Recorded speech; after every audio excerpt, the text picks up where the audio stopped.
पिंपरी चिंचवड येथील पत्नीवर अमानुष अत्याचार करणाऱ्या नराधमावर कडक कारवाई करा, जोशना पाटील।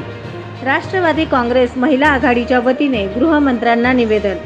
पुणे येथील पिंपरी चिंचवडमध्ये उपेंद्र कुडके या नराधमाने पत्नीचा अत्यंत क्रूरपणे छळ केलेला असून आरोपीला कठोरात कठोर शिक्षा करण्याची मागणी सोलापूर जिल्हा राष्ट्रवादी काँग्रेस महिला आघाडीच्या कार्याध्यक्षा जोशना पाटील यांनी उपमुख्यमंत्री तथा राज्याचे गृहमंत्री देवेंद्र फडणवीस यांना निवेदनाद्वारे केली आहे। विद्येचे माहेरघर क्रांतीज्योती सावित्रीबाई फुले यांची कर्मभूमी असलेल्या पुणे शहरातील पिंपरी चिंचवड येथे मूळचा नेपाळी असलेल्या उपेंद्र कुडके या नराधमाने आपल्या पत्नीच्या चारित्र्यावर संशय घेऊन फार लज्जास्पद छळ केला आहे।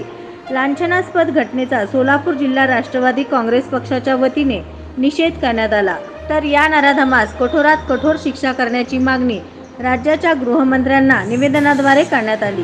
सदर घटनेची माहिती समजताच नागरिक विशेषतः महिलांमध्ये तीव्र संतापाची लाट असून अशा विक्षिप्त नराधमास लवकर व कठोर कारवाई केल्यास भविष्यात अशा घटना घडणार नसल्याची भावना कार्याध्यक्षा जोशना पाटील यांनी निवेदनात व्यक्त करून पीडित महिलेवर नामांकित डॉक्टरांकडून उपचार व्हावेत अशी भावना निवेदनात मांडली आहे।